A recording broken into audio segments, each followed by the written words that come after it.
Hi, good night, everybody. The Charmaine Roll here, FIE's Junkanoo Rush. Feel it in your belly, along with my co-host, Mr. Kevin Paparazzi Cooper. It's all about the front line dancers. Big up the dancers tonight, folks. We got everybody here grinning and smiling and all sharp up with all these fresh haircut and things. Boy, I tell you, I'm having a little technical difficulty from my end, so you just be able to see my photo tonight, but hey, my voice is still strong. We're going to start out tonight by giving condolences to the Shell Saxon superstar on the passing of Doc Slimy Thompson. We extend our condolences to the Shell Saxon superstars, and also today marks 1 year for the Hurricane Dorian victims. And so we send our prayers to those families in Abaco and in Freeport. You know, this kind of time now last year, you know, we were just glued to the TV, glued to the radio, just trying to figure out to know exactly what was happening over there. And I had a lot of family members that somewhere in Abaco, one of my cousins was trapped in a roof. She had 3 children, the other in Freeport, the same thing. So, you know, I had a heavy, this time last year I was in a heavy state, but I thank God that all of them survived and they're doing much better. Now, like I said, tonight is all about the frontline dancers. We're gonna introduce them in a few minutes, but first, we're gonna go to FIE's Junkanoo Rush Legend of Our Time section. First up, let's see who we have up first, folks, of the Legend Circle. We have Mr. Dr. Emmanuel Manny Francis. Dr. Emmanuel Double Francis Manny is a Bahamian dentist who was born to Reverend Dr. Earl Francis and Dr. Marjorie Francis in 1951. He was raised in Nassau, Bahamas, and is a graduate of the government high school. Manny was inducted into Phi Beta Kappa Liberal Arts Honor Society while, boy, this is a lot of stuff here. I'm gonna have to shortcut this tonight. My boy gone deep. He was in the Beta Society, and he also in Nashville, Tennessee in 1976. Dr. Francis received a Doctor of Dentistry Surgery, DDS degree from McHarry Medical College School of Dentistry, where he received honors in biochemistry and cosmetic dentistry. He is married to the former Andra Yvonne Young, and they have 3 children, Ishmael, Denise, and Kendra, 2 grandchildren, Jeremiah and Isaiah, a daughter-in-law, Shirley Francis, and a son-in-law, Sergeant Darius Seeley, Royal Bahamas Police Force. Manny began his Junkanoo career in 1966 as a backline cowbell ringer under the leadership of his older brother, Percy Waller Francis, where he became intimately involved with costume design and construction for the Shell Saxon superstars. His legendary Junkanoo career is highlighted as a designer and a builder of many winning costumes from group and individual group prizes with the Saxons and One Love Soldiers Junkanoo group. Manny lead costume Sun and Rain from the inaugural Independence Junkanoo Parade has graced the cover of the 1973 Independence Celebration magazine and is also featured in the pictorial Junkanoo montage displayed on the Bahamian $5 bill. Boy, I didn't know that, guys. You guys knew that? Yeah, that's him. That's him on the 5. Oh, yeah, yeah, you know, that's true when you look at the bill. Yeah, that's him. The costume is also on the cover of Grace Literature work, The History of the Shell Saxon Superstar Group, Stories of a Forgotten Bahamian Culture, with his highest individual Junkanoo awards was Best Costume, Trinity, of the 1974 New Year's Day Junkanoo Parade in Nassau, Bahamas with the Shell Saxon Superstars. Manny was honored with Junkanoo Achievement Award by the Junkanoo Development Association, the JDA, during the opening ceremony of the Independence People Rush on Bay Street, July 10, 2015. Dr. Francis attributes the succession, execution of theme in art and science of dentistry to the knowledge and experience gained from his passionate pursuit of excellence in Junkanoo craftsmanship. Moreover, the contribution to community and social of Junkanoo culture in Mason's edition was a meaningful attribute to being inducted as a fellow of the International College of Dentistry at the Greater New York Dental Meeting in December 2019. There you have it, folks, Mr. Dr. Emmanuel Manny Francis. So Manny picture, we at FIE's Junkanoo Rush salutes Dr. Emmanuel Manny Francis. His picture is all over the $5 bill. Boy, I tell you, that's a heavy one. That's a heavy, Goody, play some serious things coming on that camp you in, my brother. Yeah, man. Manny said if you only get 5,000 kicks before you hit the square, then you're joking. Honestly, again, all the socks in in the back of him, man. All right. So what we're gonna do? We're gonna ask you guys. We're gonna start with the introduction. We're gonna allow the Saxons to introduce themselves first. Then we will go with Genesis, and then we close off with the Valley Boys. So introduce yourself, guys. Okay. My name is Roberto Goodman. Junkanoo will know me as Goody. Those persons who follow the Facebook page will see me as Roberto Wall for Jesus Goodman. I started Junkanoo in 1978. I have about at least 42 years under my belt in Junkanoo. I started off in a junior group off Wolf Road, the first group, what they call itself the family. Not just one family group, but they just steal our name. But it's more from there. Boy. Leader then was the time his name was Gary Smith. He's still living. He live in Oaksfield now. I wish we could have him on the show one of these nights. You know, that's where I basically start off from. And Peter Battle, who owned Palm Beach right on Wolf Road, opposite right there where Bala them normally hang out. That's used to be our sponsor. And then I move on to right by your old man, cuz to the Music Makers. Right. Yeah, man. In 83.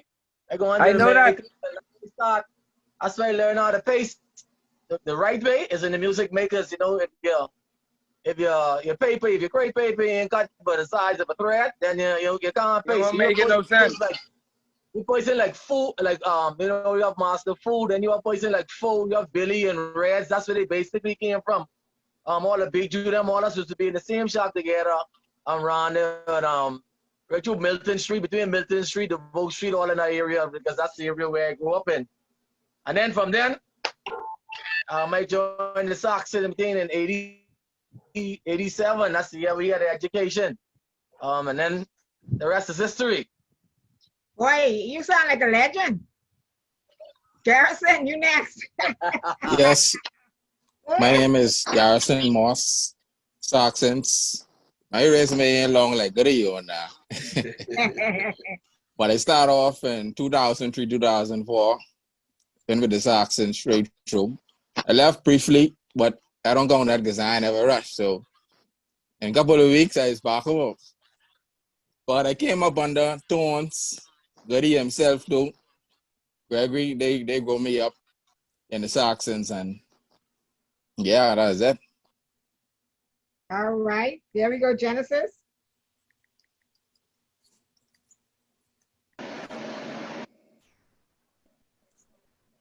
Miss Genesis, you want to go first? Anyone, go ahead, guys. Well, I'll go first, eh? Where Rasta? Well, my name is Anthony Taylor. Well, I've been in Junkanoo all my life. I grew up in Junkanoo. I get conceived in a Junkanoo shack. Milton Street, a shack where don't exist no more. Many of y'all folks don't know where Milton Street Maker Shack was. But that's the shack I get conceived in. If you know what consumption means, I get conceived in that shack. Underneath my costume, way back in the day, eh? But me, I done rush with most every group besides the Saxons. I don't know why they was ever a threat. I didn't rush with family. I didn't rush with makers. I didn't rush with roots. Now I'm in the Genesis organization, and that's the last group I can rush for. Genesis can rush to my funeral. That's how the one go. I hear you. That's just how the one go. And I been in Junkanoo from like, boy, I can't even remember. Because you know, I was the type person who when Junkanoo come around, Christmas ain't nothing without Junkanoo to me. So I used to get beaten to go sleep because you know you have to go on the parade in the morning. I was one of them little children who used to do the scrap with my family, and in the morning I want to go Christmas Day, want to be up all night and no Junkanoo in the morning. I don't want to go sleep. So I been in Junkanoo from at least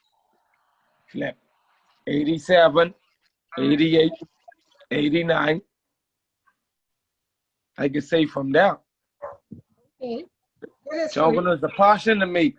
I don't do Junkanoo because I want to. I do Junkanoo because I love it. That's what I was born into. So that's the groups I been rushing with. All right, go ahead, Delvin. Good night. My name is Delvin, also known as Joker.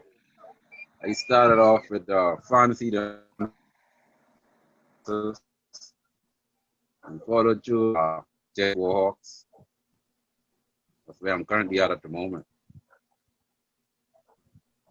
Okay, that sounds short and sweet. Smitty, go ahead, Smitty. Hey yo, good night all. My name is Smith Miguel, better known as Smitty.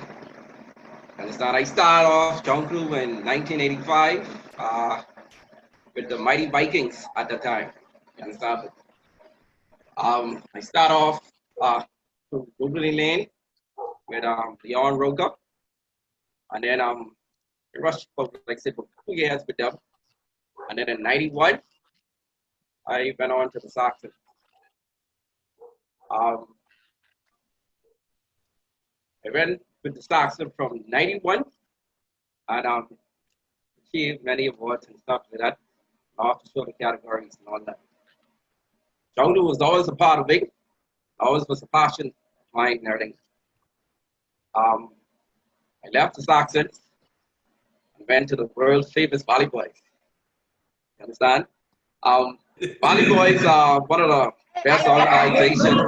Be quiet, Goody. Don't get Goody. Let him finish. He said, I said, don't the only dog, girl. Let's be good. The Valley Boys is one of the best organizations I came across with. Everyone's like family and everything too, you know. I was introduced to many great legends and made numerous different builders and all that too, you know. I also helped out a few individuals within that organization and everything. Valley Pride, serious. Understand? Valley Pride, serious. We love the Valley. I love the Valley. Understand? Good one, your record, I'm home. Home. Short and sweet. Boy, Gilbert look like he can be on you all night. All right, the king, go ahead, King. Good night, everybody. I would first like to start by saying that the Valley Boys Junkanoo group remembers today Abaco, Grand Bahama, and everyone affected by Hurricane Dorian, and we offer up our prayers to them. I'd also like to say condolences to the Saxons on the passing of Doc Thompson, and of course to all of his children, especially Philippa and Tamia. I love you guys dearly. So my name is John Williams, also known as King John, or Triple J to some. I am the chairman of the Frontline Association of the Valley Boys. I've been a part of Junkanoo for about over 20 years now, with about 90% of that time devoted to the Valley and the other 10% to some charity work. I've pretty much done all aspects of dancing in Junkanoo, for break dancing, off the shoulder, and even some choreograph. I've had the pleasure of learning under the esteemed leadership of Gus Cooper and the Valley Boys, and now the chairmanship of Mr. Brian Adderley. So, you know, we're here, and the Valley Pride is strong. All right, we've had introduction from all you guys, so now let's get down to some serious talking. What exactly is Frontline Junkanoo? What is the Frontline all about? Do you want to take that one? What you say, Sean, man? What exactly is Frontline Junkanoo? You know, we have persons listening, we want them to be able to understand when you say frontline, what does frontline represent in Junkanoo? Well, you look at the front line represent when you come, just like particularly our group, the Shell Sox and Super Stars. Anyone when you come behind the banner, you love like a small type off the shoulder, then you love like a mid range, and then you love like a what we call a off the shoulder, what would be judge, and then we go into the step down category. So that's what our group would be called that part of the Sox, and we call that the front line. Those boys who participate right behind, not too far behind the banner, those are persons that we call it front line dancers, and we have a core section, and we have a whole group within the Sox. And like I say, when we put those persons together and we intertwine and we share ideas, like with the person in the mid range, usually the person in the small section with the little piece off the shoulder, what we call a little 3-piece.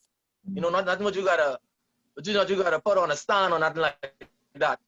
You know, the persons them weird. You know, Okay, so those are the persons we call the front line. That's basically front line for every group. It's the section behind the banner where it has the free dancers, the off the shoulders, and a step down. That's basically the front line. Yeah.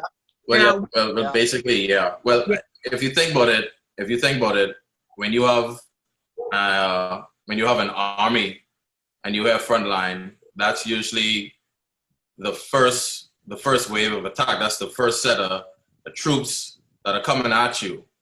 Yep. So in essence, that's really who we are as dancers. You know, when you come to Bay Street, even in most cases before you even see the banner, you see dancers in the road. So that's our first line, or that's each group's first line of attack to win on Bay Street. You know, and in essence, that's really kind of what the front line is if you take it from that perspective. Right. And you know, with the front line, when you say you have free dancers, you have your off the shoulders, and you have your step downs. Now, what percentage does the frontline dancers play in terms of capturing a parade? Which percentage? Because I know when we had the girls on, they were saying choreograph is only 5%. Now, frontline stems, that's 3 different categories right there. So what percentage would you say frontline takes up in the scoring category of Junkanoo? I think we have, I think it's 5%. You guys can correct me if I'm wrong. I think it's 5% for each category. That's free dancer, off the shoulder, and all right. I think something like that, or 2.5 for free dance and off the shoulder, something along those lines. But when you even after the individual percentages, you still have to look at overall presentation, depiction of theme, Right. energy, all of that. Performance goes right in performance. All of that goes towards what the front line brings to a group in order for that group to do well on Bay Street. And this is why, you know, we've always pushed to say that dancer lives matter, because we are very, very important to a group. Very, very because important. Before you, not to cut you off, King. Go ahead. Not to cut you off, King. But before you reach or see the girls, you seeing us. Exactly. Which is why we call the front line. We the first wave of attack. Right. Before you see anything, you see us. And you add up all of those percentages together in which we contribute it carries a lot of weight. But Frontline is also the energy part of the group. It really carries the most energy. So when you see a group coming down, so much energy, that's the front line. You understand? So it plays with performance and all that too. So the energy level gotta be up there. The front Frontline can start before the banner and all. Let me Frontline can start before you see the banner. let me ask you guys a quick question. Pertaining to dancing, I used to be a dancer, so I know how it is up front there. How difficult is it to portray that energy when you barely can hear the music? Boy, it's difficult. It's a very difficult situation when you can't handle music. You gotta have the music playing in your brain. You gotta go back from practice mode. When you go to practice and you know what they playing, you know the song selection, what they playing. So in a little bit, you won't have to hear it, but you know what they playing. Because all you have to do is hear that's a little piece, but you know what they playing. Don't let the bass hit. And you that's double sure you know what they playing. Because from my perspective, I never said the music at all. The music is be hard to hear. It's so far that they can't hear nothing. Pray, thank God for the banner. From my point of view, right?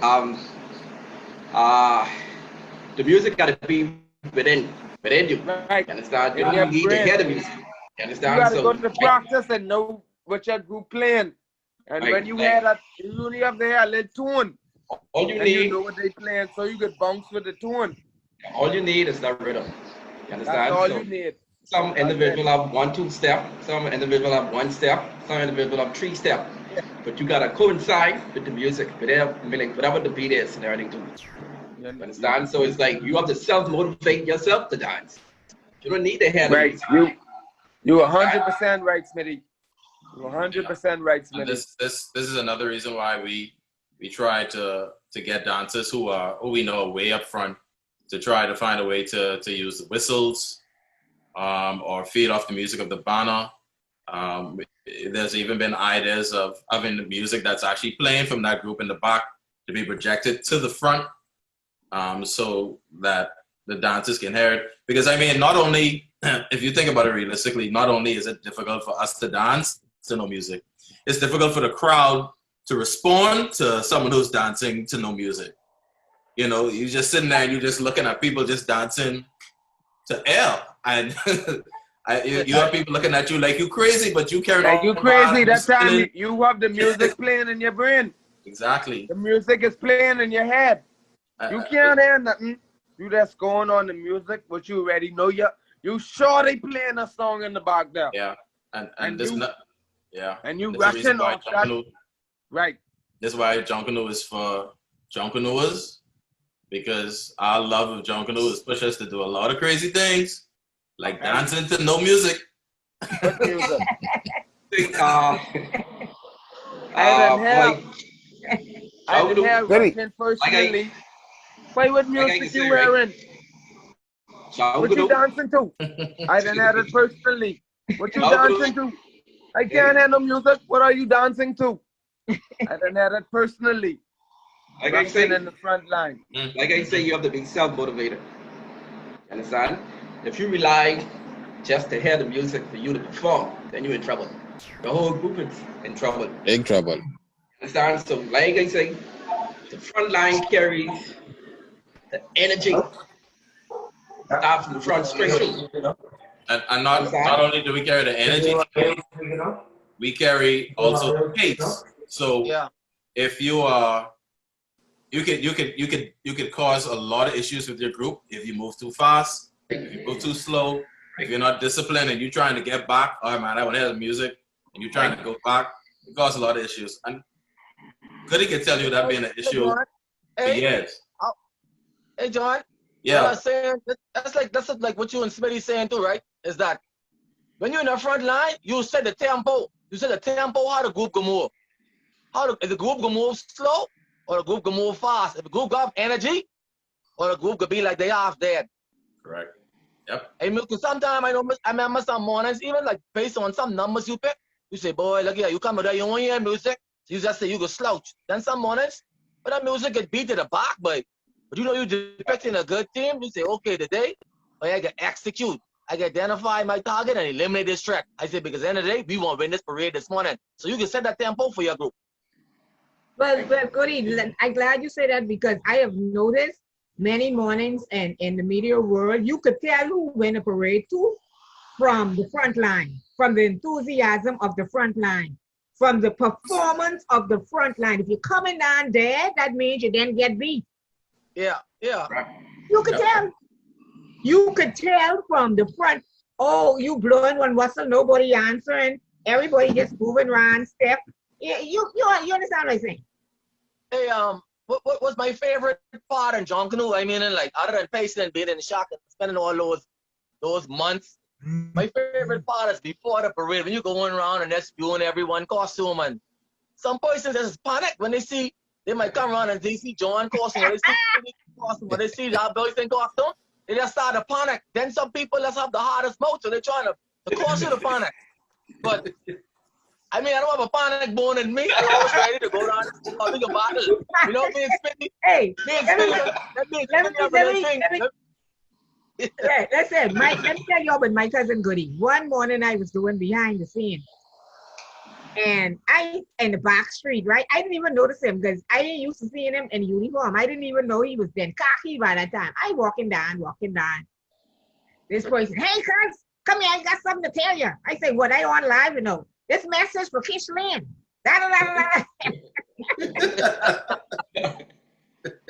My boy in khaki, you know, in uniform, and he busted off, he throwing all kind of darts.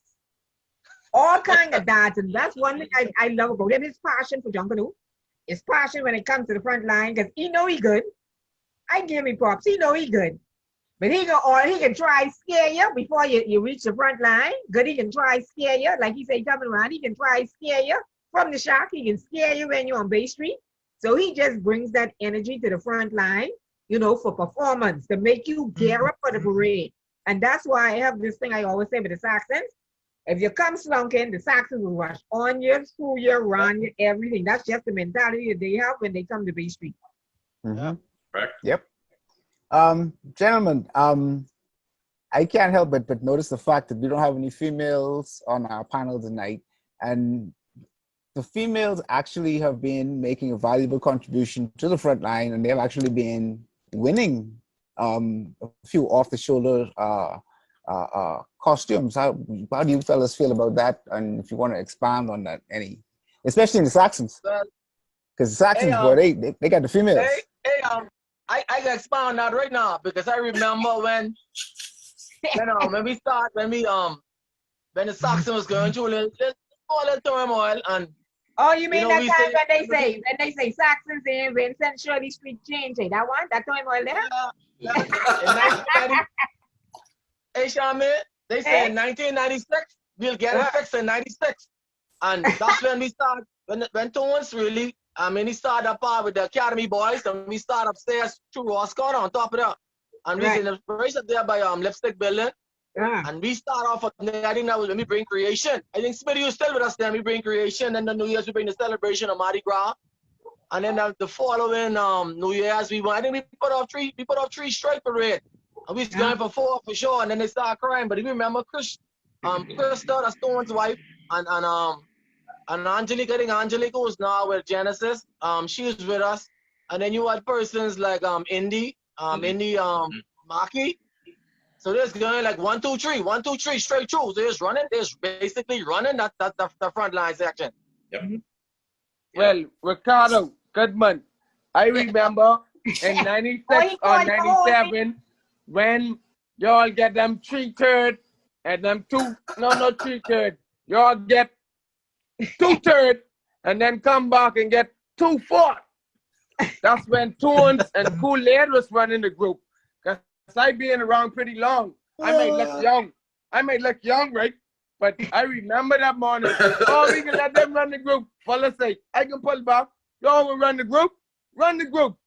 Y'all get flicking 2/3 and then the next morning someone else will run the group. Y'all get 2-4. Now tell me, That was in the 90s. That was in the 90s. We went 3 straight. I can tell you 3 straight that was in the 90s. That was Yeah, in might have been in the 90s. 90s. 90s for I'm sure. telling you when that was. How old are you? It was in the 90s. How old Yeah, are you? that was in the 90s. I think that started from 94, 95. Yeah, that was Thank what you. happened in Thank you, 95. Smitty. Yeah, that was Thank that you. was that was the Y'all men. get 3 shirts. Y'all get I was 2 there. shirts. And then come there. back and get the next year. Y'all get Yeah. 2-4. And then y'all later had to take back because y'all had some unruly people in your group who say, well, we can do it better than them. So he say, man, y'all want rush? Y'all take the group over. Next, y'all get 2 third. Boxing Day, y'all get third. New Year's, y'all get third. The next year, he had someone else, I can do it better. That person get 2-4. So it was either worse. Papa. Papa. Hey, right here. Go ahead. Yeah. The guys gotta now watch out for the ladies. And these categories. These females are they're not easy. They carrying the same sizes as us. They performing like us. And they prettier than us and can smile like us. It ain't pretty, John. It ain't pretty, And they It's not spending the when same you go amount of there money. and we toting a heavy load, and they come right there next. You come down with a woman who toting the same heavy load, but you gotta give her a prize. Hey, If she toting the same load as us, all 4 of us or all 5 of us on us, if she toting the same head, well, you know it's a total flicking dancer, bro. But yourself. the girls and the Saxons was really awesome. Especially Crystal Dade, Tone White. She was awesome. How you had Nisi, and then you had like another girl in now. Indy. Great, nailed it up. But all of them was awesome. Back in the 90s. Bradford and awesome. Right. Back in the 90s, girls wasn't toting no big dancer. And then you got the other one too, Nikki Drakes. She was good. Nikki. So let me ask y'all a question. Would y'all adopt the same kind of judging as they use for Summer Festival, where we have females versus females, males versus males? I could be a separate category. Well, I feel as though we need more than just the 3 categories that we have now. First of all, I totally agree with that. I've been advocating for more categories for a little while. I've been advocating for naked dancer, jumper, then off the shoulder, then frame dancer. The thing is, step down. And then step down. Right, and then step down. Sorry, right. The thing is, too, you have people they come in with. I'm with you, King. Yeah. I totally agree with that because I took big costume by myself. That's a step. That's a step. You know what it's that's a step? That's a step. But hey, John. And every year, that's why I get my Junkanoo name. You ask Joker, my name is Plywood. In the street, 8 Plywood. When you go in the room, big niggas standing on the plywood, right? You wondering how a small nigga like me, I throw in the costume and I have more energy than you would go to the gym. You look very ripped. You look like you could tear me in half. That's off one blow. That's if I come and say, hey, but you will tear me in half. But when you go underneath that costume, your upper body don't mean nothing. You don't lift costume of upper body. Legs. You need John, you need I legs. totally agree with you. We need more categories in this front line. For the Americans, it's like I don't think it's adequate enough categories. You need more categories. And it's not to make it more interesting than that. Yeah, because we limiting ourselves, and people are beginning to lose interests Interest. for whatever reasons. For whatever reason, they feel as though there's favorites, or they don't fit into a category. Oh, I whatever, said that every year. You know, so I we feel that every need year. more categories, man. Garrison, what you was going to say? Yeah, I was saying you have these little dancers. They 2-3 feet off the backdrop, off the shoulder, and then I come in with something very elaborate.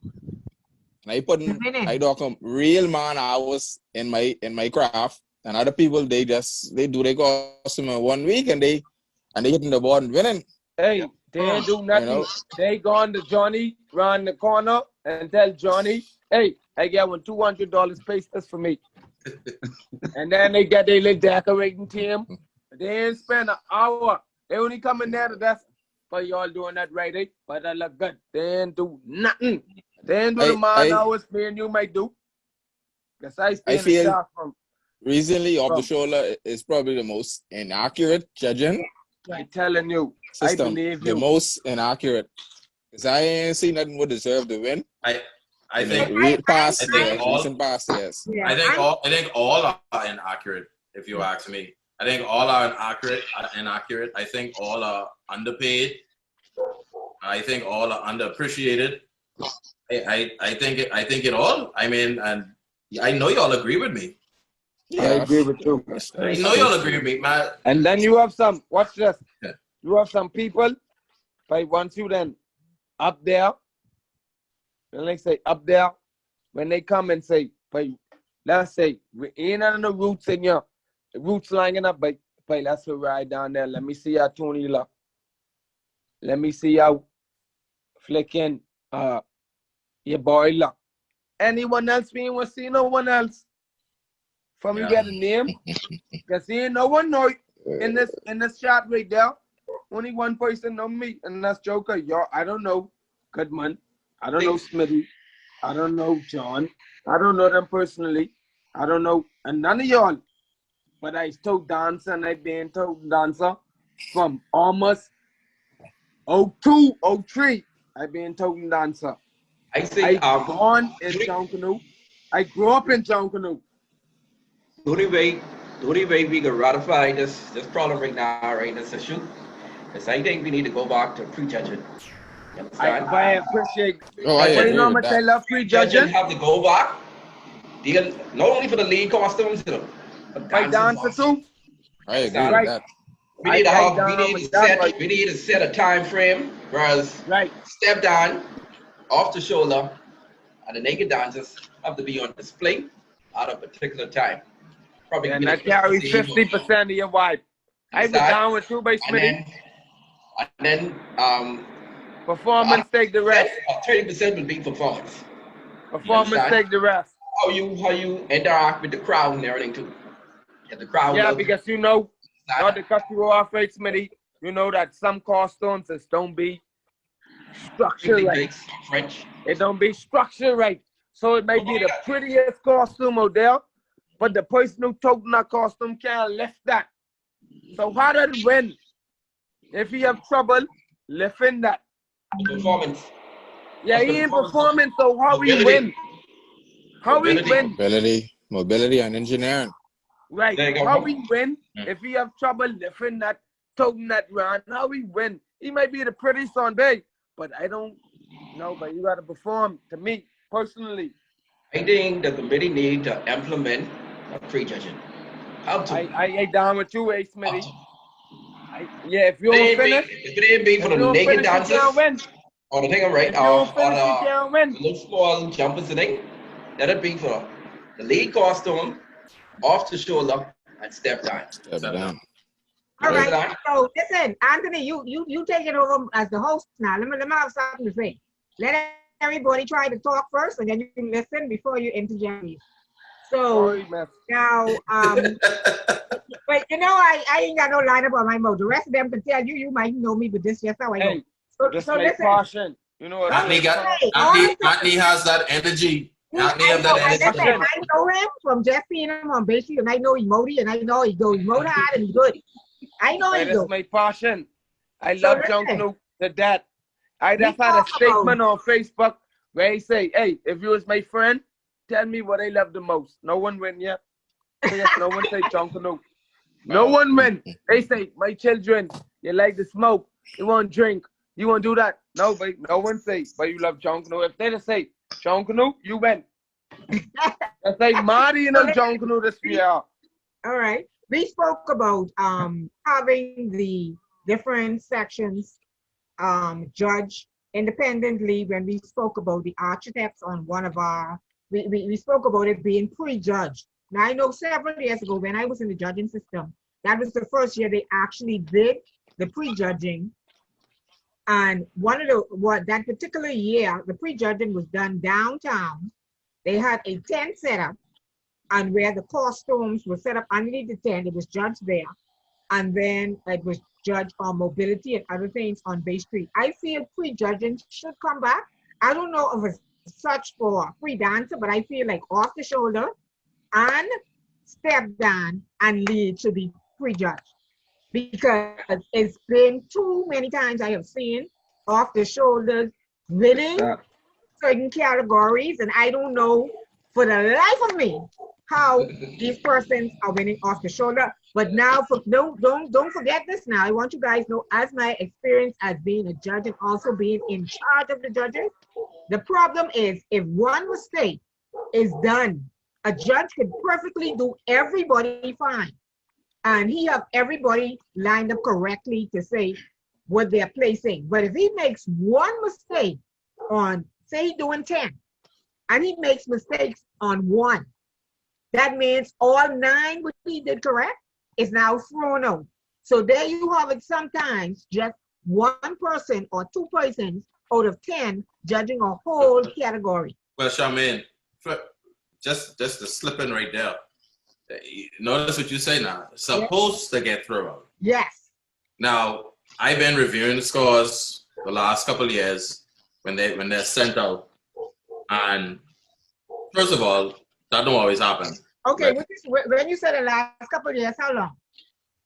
Probably like the last maybe 3-5 years or so. Okay, so see, now me and you say in the last 3-4 years, right? And that's when I stopped the last 5 years. So you see what I'm saying? So under my belt, that wasn't working. So I can't really speak to the last 5 years as such, but I knew back then when I was in charge of it, if you made a mistake during all of your scores would be thrown out. Everything would have been discarded. So I don't know, you speak to what's happening now for me.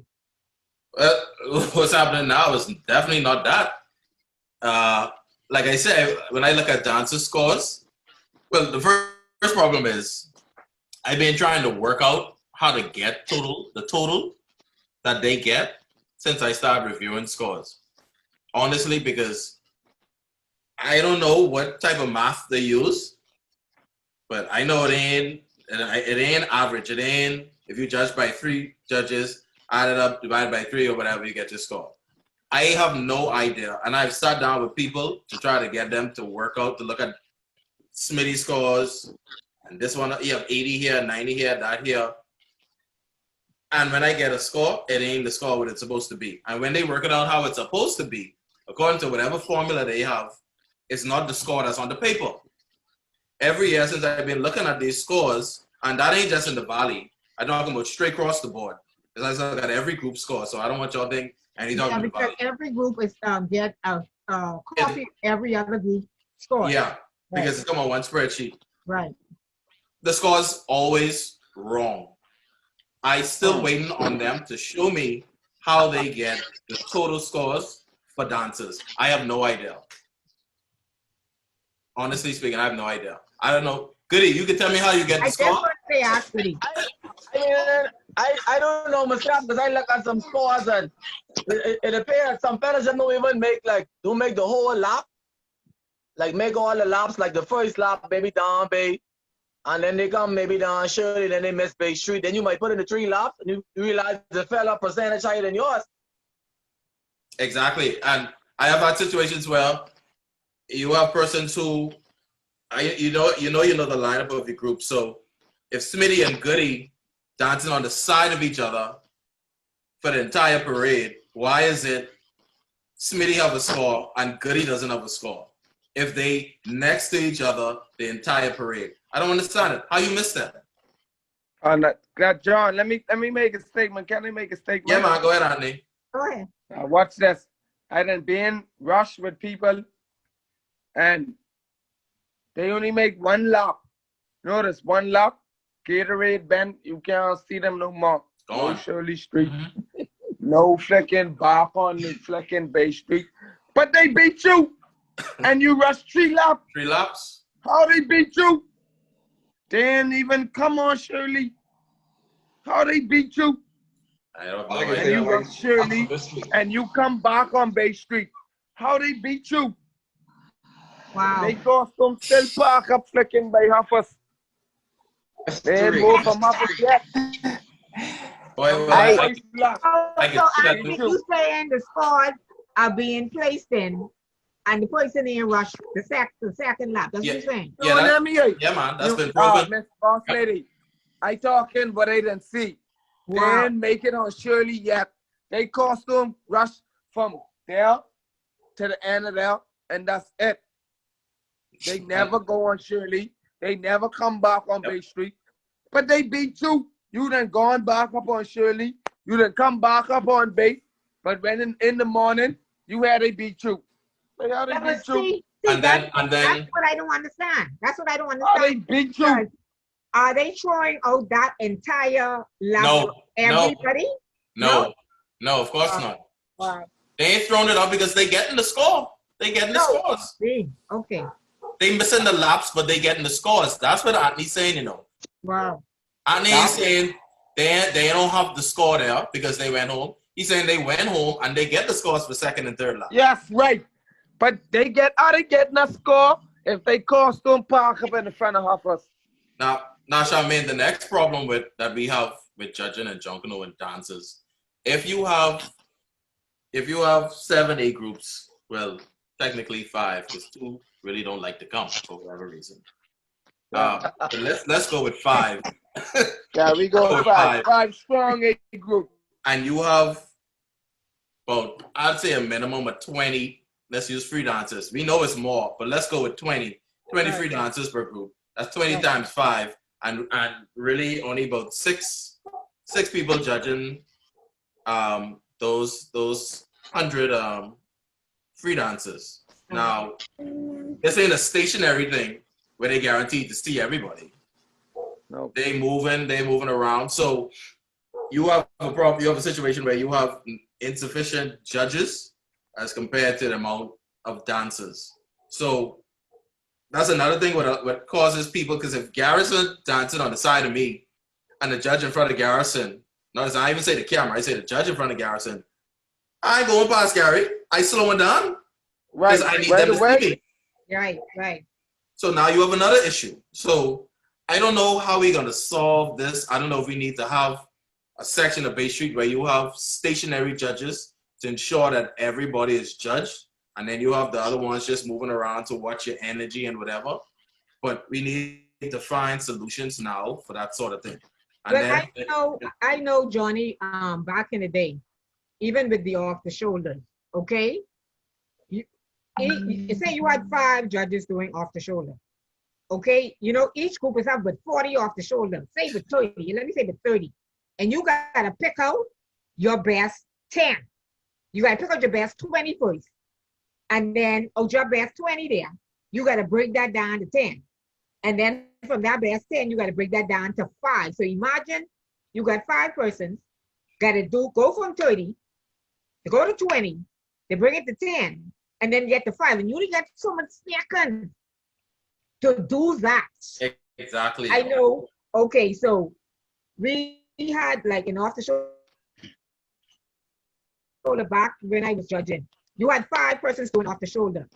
Okay, you would pick, and these 5 persons communicated.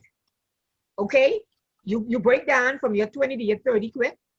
All right, and judging off the shoulder, to me, I used to pick the most versatile one, the most visual impacting one, the most, because all gonna be beautiful, but I have to pick the one that is standing out, totally different, out the box. I talk about visual impact, soak me to the ground. I can't even stop looking at it.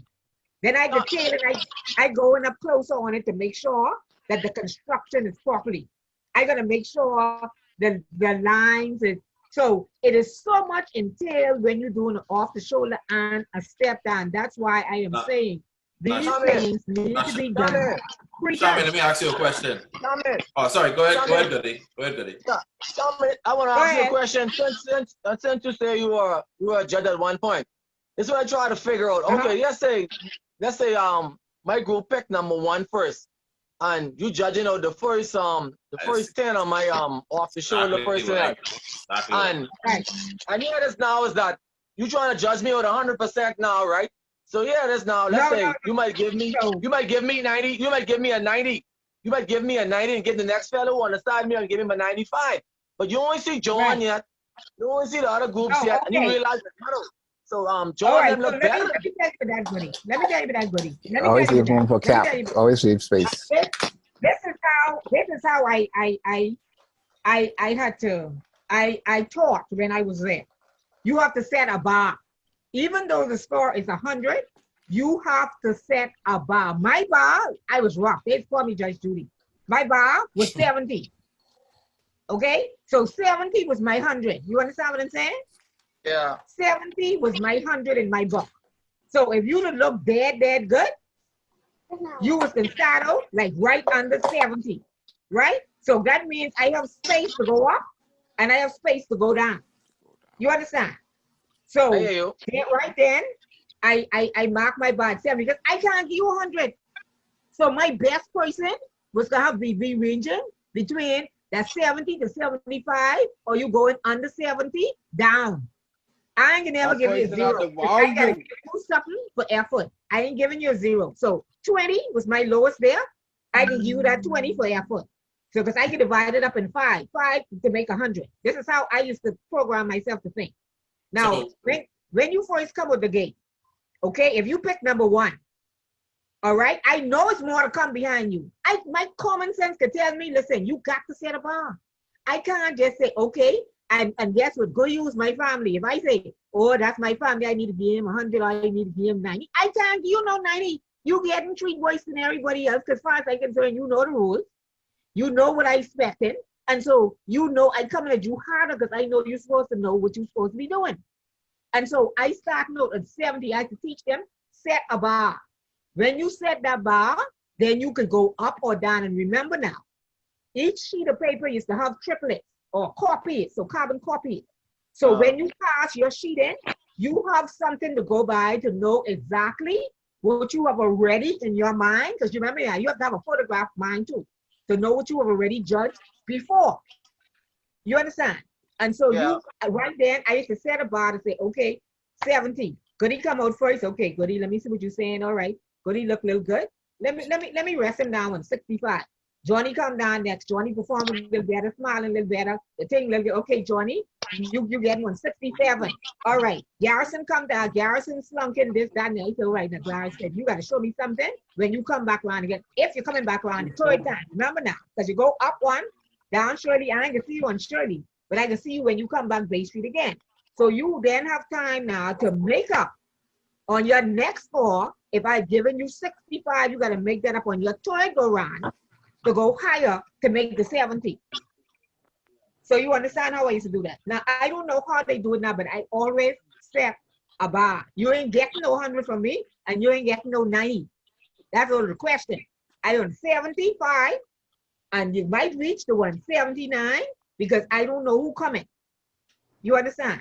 So you have to really set a bar, especially when you're doing off the shoulder, because I always thinking about the time and effort these persons put into these costumes.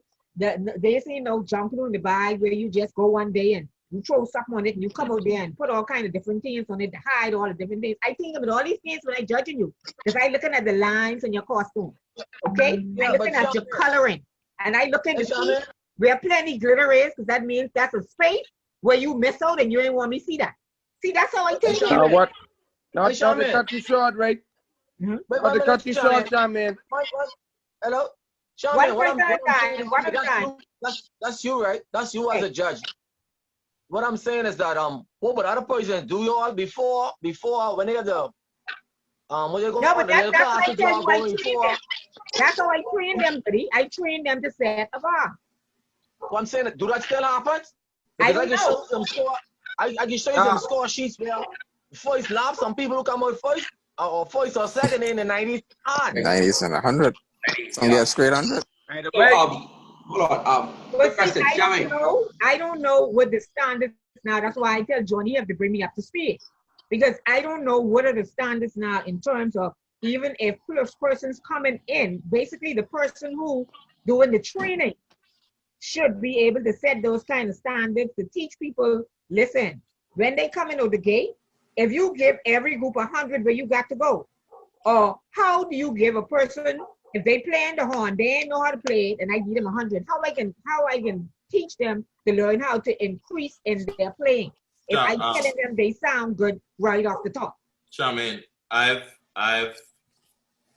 advocated for two things. One, to have the training of the judges clearly and obviously to be longer. The amount of time that they have is not sufficient time. That's the first thing. It ain't sufficient time. You can't learn Junkanoo in that short time, especially if it's new people. Okay, so how much weeks is it now? Since let me tell you, I had since we've been on this lockdown and since Junkanoo has been postponed, canceled, whatever you want to call it, we should have been training the judges from now for next year. This should be like a course. This should be 3 to 6 months. The judges ain't doing nothing. It's not like they preparing for a costume. We ain't stopping them from doing nothing. This should be like a class. Right. And then what they teaching the judges, I feel as though they need to tell the groups. We need to present to the groups where we teaching the judges. Because we should, yes, you have group representatives as teachers or whatever, but we should know. That's not filtering down to the members of the group. So they might, if Goody is a teacher, Goody might be teaching the judges to look for Saxon design dancers. Hey, dancers should be this, dancers should be that. But see, the problem with that is, and I can short this quick because we got to go to our next hero because it's getting juicy. I can bring up our next legend of our time, and then we can finish this conversation. Let's go to our next legend of our time. All right.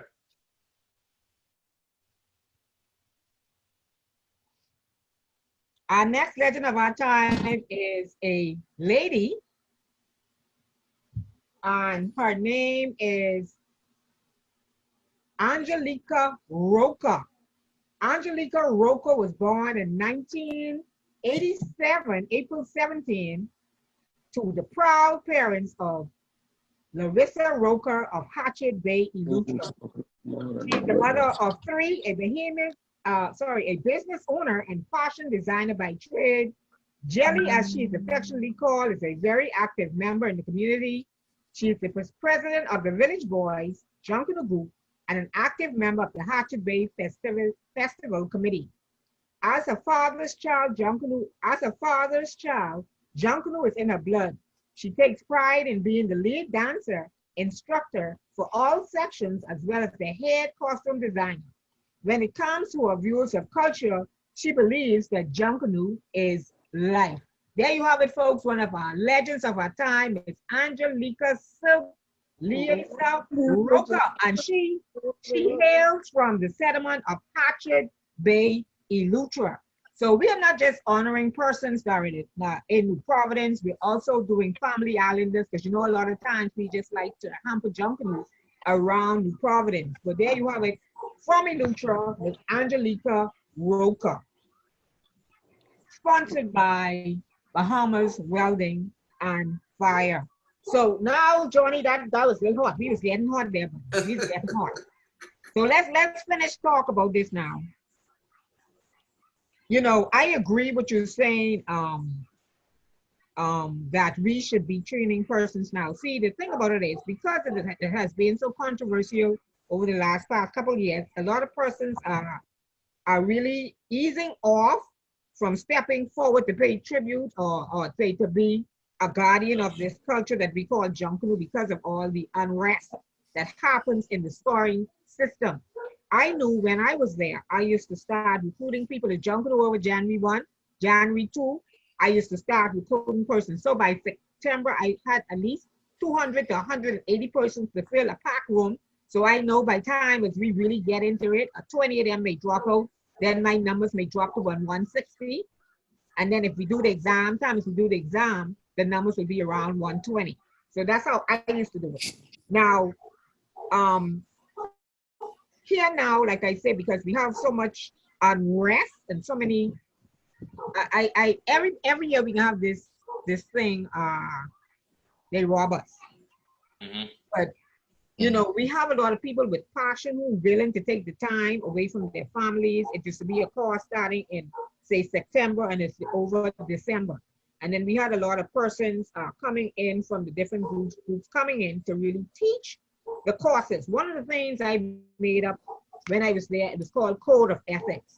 This Code of Ethics spoke to you as a person and regarding what you were doing to take it to another level, understanding that what you were doing were making lives better. You were rising up different identities and esteem in people. So it was for a passion. And so that passion is now subsided, and like I say, in so much persons because of all the backlash. So I don't know what we got to do, Johnny, now to try and get back to those persons who are really passionate about it, who not going to have fingers pointed at, who not going to be dry, who not going to be saying, yeah, but this so-and-so cousin and I don't like them, so I don't want them judging me. So what do we do? And see, the thing about it is, in frontline costuming, especially off the shoulders, even free dancers, even step dance and lead pieces, hours upon hours is taken to be looked at these costumes in 5 and 10 minutes. To me, that is not enough time. It's not enough time. It's paying no respect for the time that you guys put into it. It's no respect for the time you take away from your family life. It's just not sufficient time. Something has to change. I agree. And I've been saying I know I said a lot, but my passion for Junkanoo has risen beyond the universe. And I had to step off from it because at the point my nose is too close to the fire. You know, when they say you're too close, you can't feel it burning you. So I had to step off and just move from that aspect of it because I felt like I was beating a dead horse. And I call a spade when I know you win. All y'all know us Junkanoos who win when we go there. You all still know when they all line up who win. You all still know who win off the shoulder. You all still know who win lead piece. You all know who real lie with that. No. Yeah. You understand? No. So it is discouraging at the end of the day. Sometimes we snow and they don't win. We know who win, but they don't win. Because the judge them do some foolishness and you be like, but how we win, boy? Wait, nigga. Yeah, I wonder that every year. But yet still, yours go back. Go ahead. I love going, so I have to go back. Go ahead, Smitty. All right. What I think what should happen right now, too, right? When they choosing the judging system and everything now, right? Or the judges, I think they should have a conclave, indicating, right, like a hands-on project going on. A conclave? Right, yeah, like a conclave, right? Let the judges, or everyone who wanted to be a judge, go in the shops and watch individual construct the costume, watch individual pace the costume, watch and see how things being manifested, you understand? And I think they will be able to appreciate more and they will be able to judge more fairly, you understand? Because I don't think the amount of time but they look at certain pieces today, it ain't sufficient, you understand? They need to know the basics, starting off the Frenching, the pacing, the design, the decorating, the construction, the engineering, the mobility, you understand? And then we gotta, and they saw when construction is being going on, they go there and they do the pre-judging. They all right, yes, this turned out to be right, you understand? And then the final analysis is this: when they go down Bay Street to perform, You understand? Probably that should be like say for 30 points. But I think the Oh, majority of the okay, points. I understand. I understand what you're saying. You feel What I'm like saying, right? all of this should be broken down Open down. into right, off, That- and on base. That's what you're saying.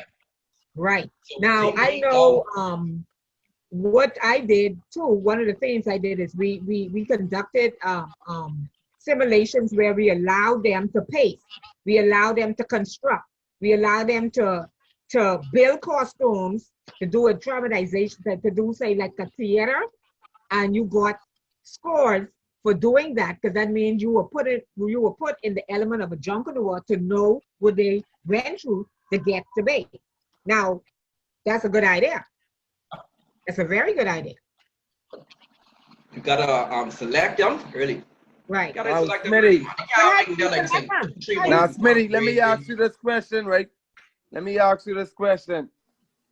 From a person like me, right? Who is do my costume from the paper. Notice the paper, right? The drawing. From I see that drawing, I can build that from, I spill. I don't know how much y'all is spill and help build y'all costume. And bend wire and tie up. And that ain't even before the painting white and all of that. Anthony, let me ask you a question, Anthony. Which costume? Tell me the name of one of your costumes so I could put my memory to your face. How much costumes you want me to say? Okay. No, say something with reason. All right, don't go back too far.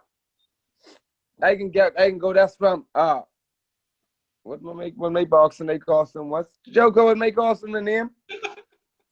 I can't even remember. My proposal. Oh man. I can't even remember. That's my You may proposal. not kiss the bride. Huh? You may not kiss the bride. Say it You may again. not kiss the bride. I can go Uh-huh. back in the street. Watch this. I go back in the street. I had a Uh-huh. costume from the makers would get fought. Would come when we come with games. It was Makers, the music makers. music makers. I get fought off the shoulder. You Is know his name Churchill is my dad, right? Churchill? Yes. You know who's my daddy? Who? Glenroy Anthony Taylor. Oh, Chinese. sure. Oh, shoot. I know your daddy. That is my daddy. All right. So That's all I listen, have to say. who in Genesis did that costume with the skeleton? What had that fluffy pasting, that old time pasting? Who's that person? When you're Oh, in the skeleton. talk and all that. Yeah, that's Gino Lee That's- costume. No, That's not Gino the lead next costume. one. The next one. With the truck, right? No, the one with the what was pasted was green and white with the skeleton heads and different stuff. She talking about your boy. What do you name him? Hey, boy. Right. Pair boy. Okay. Yeah, that's Fair Gino boy. Lead. That year, That was Gino what you lead. did? What you did that year, Anthony? That year, I Hmm. did Harry Potter. Oh, okay. See now, I trying to picture the costume. Okay, now I know. I do Harry Potter that year. All I right. just do You May Now Kiss the Bride last year. All right. I That gotta was go my look for that. costume with Genesis with You May Now Papa, Kiss you the should have, Bride. Papa, you should have a photo of that. Sure, yeah. I just have to look for it. Yeah. Let me ask this real quick. I mean, and I understand all the judging and I know all the concerns everybody have about the running of the parade, but I have a question that concerns me now that we have like a good mixture of the old with the new in terms of Frontline. How do you guys feel about the pasting situation or the lack thereof? In the front line. Well, I can start off with this, right? I have a builder who has tell me pacing out. Period. He tell me pacing out. By that out. You won't get beat? Keep pacing then. That's what my builders tell me. But I come from the old school of Junkanoo. That ain't nobody pacing. It's pacing by Junkanoo. It's pacing. See that? That's pacing. Ain't no difference. Oh, that's pacing.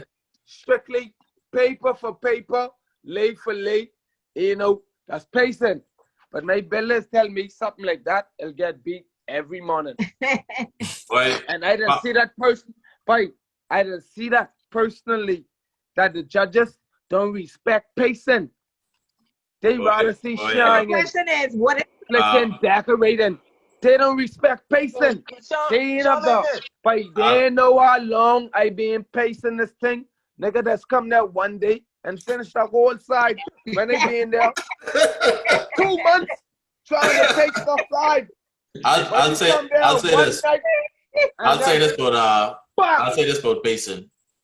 Well, you know, and you got to be careful how you answer define pacing? this pacing question. Right. Define pacing. Because I can pull that up right now. Listen, see. Now, if you want to get technical, Right. according to how they have it in the rule book, Pacing is laying paper strip for strip. It's laying exactly paper, Right. strip for strip. I don't think it says spray paper. Not spray paper. Any kind of paper. Any kind of paper. That's the first problem. Right. So, I think with everything you have evolution, right? Uh-huh. But we have to have with this, we have to have some kind of evolution with a balance, so you don't take away from the natural Junkanoo thing. Now, I torn between it because when you put in, like Anthony say, when you put in them hours and days and weeks and months working, and the government and the JCNP and whoever else decide that, yeah, there's a 30% chance of rain, but it could be clear for 2 hours out of 10 hours, you could be on Bay Street. So we go in. And we know that it take a sprinkle of water, yeah, sprinkle of a drop of water to destroy your entire costume. So you have people who just go off that fact alone that, hey, I'm not pacing because they sending us out in any weather anyway, and we can get destroyed. And then you have the evolution part where you gotta pacing is, you have people who in open positions because of their builders, because they getting costumes late, or their group starting late, or they don't have materials. And then we have all the stores selling all the, I guess, evolutionary products. Charmaine. Hey. Hey, let me say something. I know Goody and I, right, we was around longer than these other fellas and everything too, right? But my thing is, right? My thing is, right, we need to identify who we really are. Uh-huh. The humans, right? Yeah. What is our culture? Junkanoo. All day. What defines Junkanoo?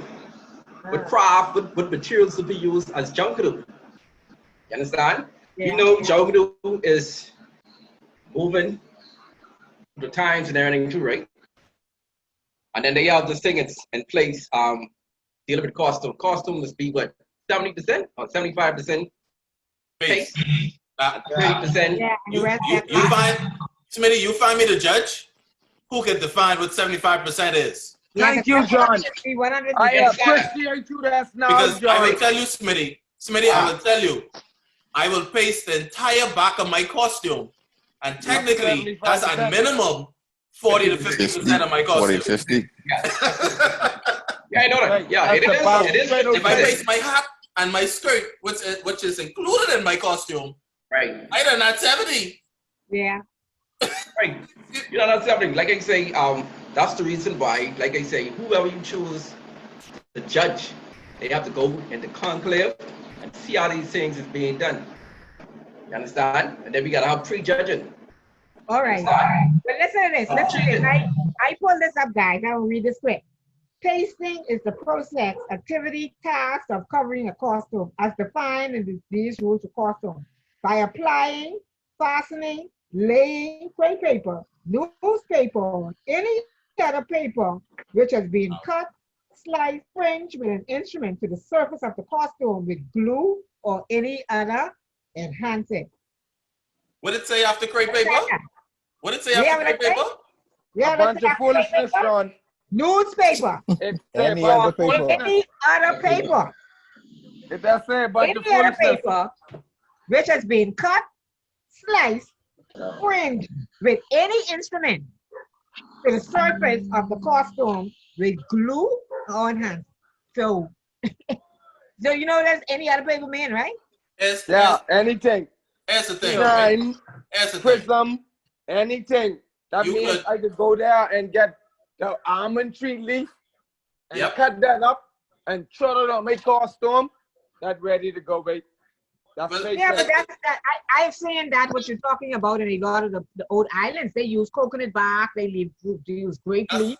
That's They use indigenous cat material. palm. Yeah, they use sponge. So let me ask y'all a question.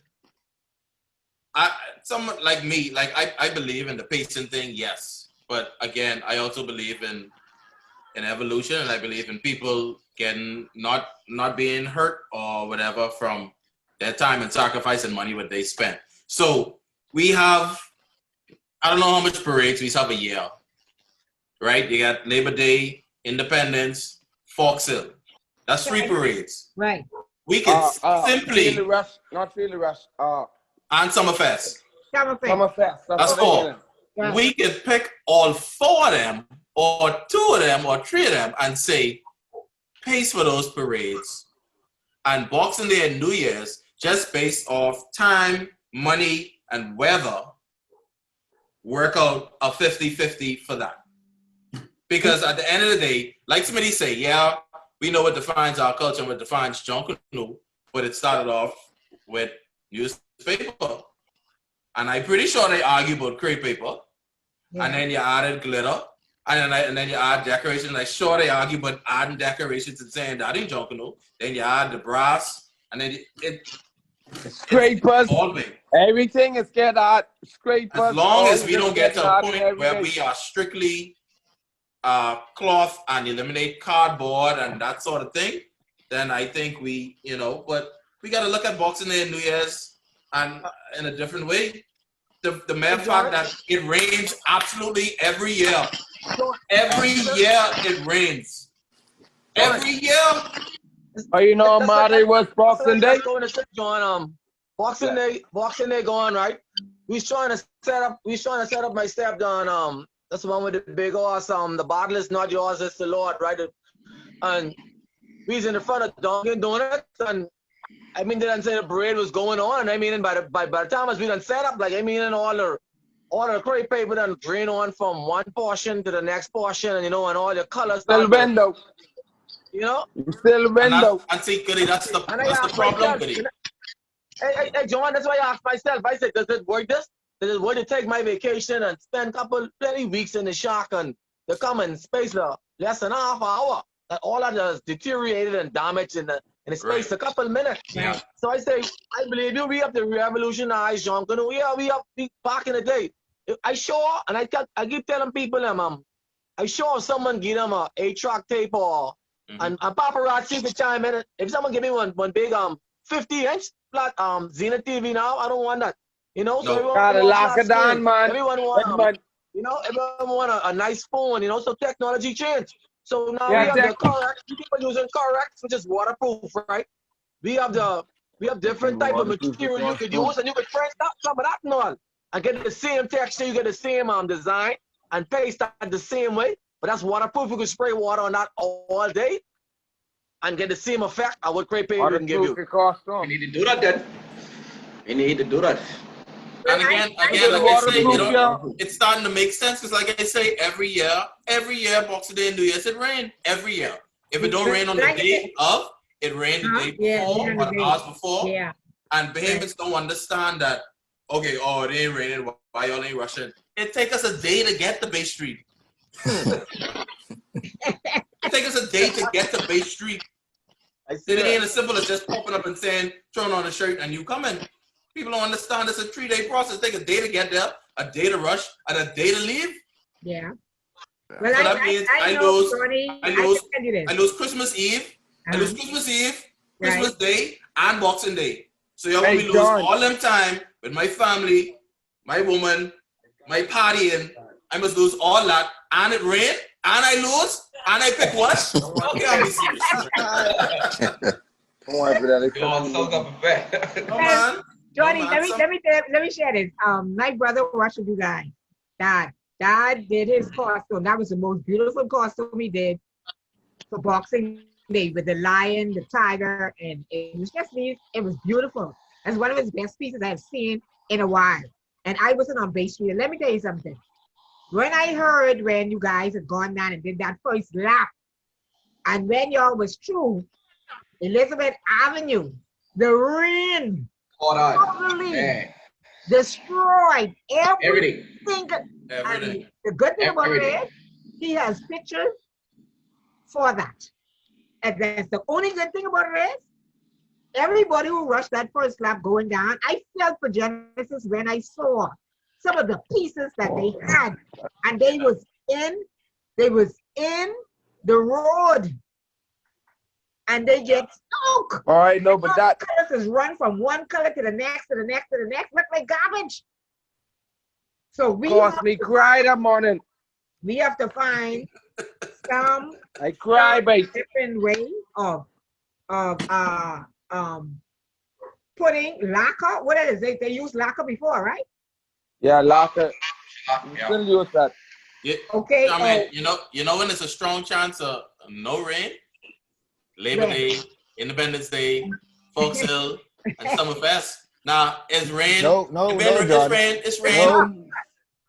Every Labor Day is rain. Hey, but it's a stronger chance than Boxing Day and New Year's that it ain't rain. Sometimes it's I think we need to. Sometimes it is rain before or after. It is never rain whilst we rushing. It is either rain that morning or as soon as we finish on Labor Day. I don't know if anyone else noticed that. Yeah. Right before, me and you might be the same, John. We might be on the same page. It is either rain before or after we rush. Soon as Junkanoo over, the rain come down. That's it for the day. Hey, you know where you could find 8-track tapes and things of the past? In the museum. Right. Where is that Junkanoo Museum? Yeah, so let's get a museum. Let's put everything in there. Pace 100%, whatever. All we got is land. Pace it 100%, and let's move on. Let's show the people this is what it was. This is where we are now. So, John, let me ask you guys, all of you, this question. You talking about costuming and evolving in costume. Have we outgrown Bay Street? I think so. I think so, yeah. I think we have outgrown Bay Street. Goody in the corner that's shaking. I know. Goody, you agree or disagree? I think so. We have grown Bay Street in the sense of. Go ahead, Goody. Go on, John. Go on, John. I'll go after you. I think we outgrew Bay Street in a lot of ways. One, the space. We increasing our members and our groups every year. The space and the time on Bay Street is too long. It's too long. It's too stressful.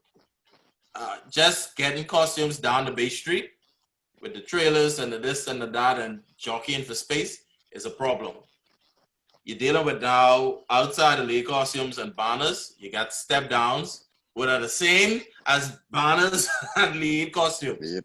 So that taking up space, that slowing the parade down, that doing all that. You got a lot of people who really interested in watching Junkanoo, but there ain't no space for them to come and watch. Ain't nowhere for them to come. You still coming on the same Elizabeth Avenue, coming up Shirley Street. You're getting 5 minutes rest. But I think we outgrow it in all our sense. John, now, when you're talking about, right? Go ahead. Not to cut you short, right? But I don't know how old you is, right? But I know when I was growing up, Junkanoo was, I could walk around in circles all day. It's no barricade, no fence. No one say, I can't walk this way. Or you need a ticket to come this way. That's where I grew up. You could walk around. You could walk around with your group all day. That's why people love Shirley Street. Right, because you could rush. Right. But Bay Street, you can't do that. They like dumping Junkanoo when they flicking, put that fence and all them stuff on the side where you gotta have a ticket to walk on Bay Street. When I was growing up, from they start, you walk straight round in a circle. Yeah, but That's the Papa, type they carry on. I think we outgrow. If it's our culture and we being doing, I mean, for goodness sakes, the Valley Boys alone 60+ years old. So how old Yeah. John Clue is? Yeah. It's time all we gotta do is dedicate a space to it on its own. We don't have that. I say we gotta go Cable Beach or go someplace else. Create our own space if it's our culture. Create the But when National you Junkanoo create a Stadium, National Junkanoo Strip, whatever you want to call it. We can recreate Bay Street just with bigger space, proper seating. You got your big screen, okay. so Bay Street can watch Shirley Street. Shirley Street can watch Bay Street. It's 2020. Why we doing these things already? We should have cameras showing by Hilton and stuff, the background. That walking, like Smitty say, walking around, seeing people putting on their costume. Sorry, like Good Goody say, walking around looking at people putting up their costume and mounting up. That's one of the best parts of Junkanoo right there. And the crowd have no idea what that's like. And not only that, Johnny, what about like you said, with the scores? Why we didn't reach that there? You punch it in and keep walking. That's another thing. You punch it in, like how all these numbers before the number house open. You remember the man used to come around with the little machine? Y'all remember that? Yeah. Huh? Y'all remember that undercover set? Yeah. Okay, Papa laughing. Them undercover set. They come. I mean, we know who win the next election. The night of the election, right then and there, thousands of people, and we still gotta have unofficial results for Junkanoo. Yeah. All right, John, watch this. Junkanoo was so sweet back in the day when the last group passed and you see the police come run. They come with they man-made barricade because Balti going to stand in Rawson Square right now. Call the winner right there. He might have wiped he forehead once or twice. So you know who win already, right? Once or twice. For me, wipey face, you already know who win, right? But Junkanoo was sweeter back then, right? When the last group come and you watch the police come behind the last group where they barricade and you go into Rawson Square because Balti gonna flick in wifey face and tell you who win. Paparazzi, hey Papa, I have mixed emotions on that question that you asked. The reason, hey Papa, you there? Yeah, right here. Yeah, I have mixed emotions on that particular question because, I mean, when you think of Bourbon Street, like what you think of? Mardi Gras. You think they'll move Mardi Gras Bourbon Street? Probably not. So it's like I said, it's like a mixed but Goody, they did move Trinidad, not Trinidad. Y'all They gotta did excuse Brazil me, Carnival from off the street into I didn't know this meeting was into their own building though. So I say that, like I say, it's mixed emotions. It's mixed emotion for me. Yeah, I want some of the things like what John spoke of. I would like to see some of those things happen in jungle, but we have our own arena where we could go and we could participate against or compete against one another, and we have a big stage of our own and something that we call our own. I would like to see it, but I say like it's just something about that going over the hill.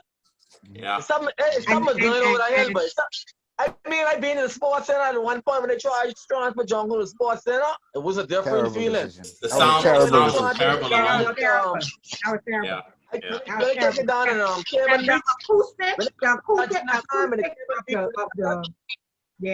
acoustics of the building really alone, the sound being trapped between the buildings alone, those back that is a connectivity between Junkanoo and Bay Street. Yeah. So I say, you being Cable Beach, I had that type of feeling. I mean, I stood there and I watch and I participate, but I ain't got that feeling. I be in the sports center, and although some people agitated for it, and I say, well, I don't got the type of feeling, but you're going to Bay Street. Yeah. That's a different feeling altogether, but that's a different feeling altogether. So that means now we gotta. And we can go back to the young fella who say he might be as old as us, right? And he might have some knowledge yet, but sure, I mean, you remember when we went to Bay Street and paparazzi know about it, like, hey, we used to try, take our costume. You starting dead early because you don't have no trailer. Like, we just know, but trailer. Yeah, I know, but You trying to lift, you ain't trying to lift it, or you trying to make some of it wheels and rest it on. So you know especially when our shark was through first lane, like we competing to see who can get out first because Billy and Reds them coming out of the first lane, and then you have JJ coming out of the Thompson lane. Then you have these fellas from one family right there by the little carpet store. Then you have what a fella name now who's the bell for one family, Francis. He come with that little barrel ground corner, and then you have Peter them and maybe Greg them or costume from Twitter come with Mason. So that's the whole road block up. And don't forget the valleys come behind all y'all and come through the same road. Good man. Same road. You know? Hey, good man. I know, but walking my costume from by Fluel Road, Macamax by, I have to walk that over the hill. I ain't have no help. Put that on and walk that over the hill by. Trailer, that's come run. I know, but walking my costume over the hill. But in Don't be. I think the over the hill people used to enjoy that because the persons who couldn't make it debate, they were able to view the costumes coming over the hill, heading to bay. That was one of the enjoyment for the older folks to see the costumes going to bay. That was their Junkanoo right there.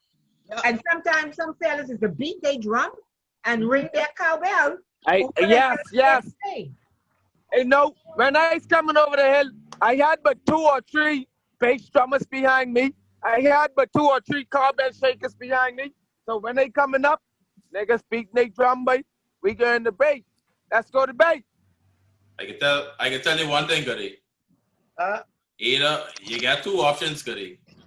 Either we can end up, we need to make Junkanoo multiple days and split, or split like A on this night, B on that night, or something like that. Or you gotta cut down the size of these groups, or cut down the amount of things that you allow in each group. The space is not sufficient. Yeah, I agree with you, you know, because I think by this time, I don't think Junkanoo should even be just like that one day. That's how I feel sometimes. I think we should create like a cultural village. Whereas that, you know, we have a food, like we have a food court, I mean, selling Bahamian food, and we have persons who on the sideline, who doing some things, who might be patient.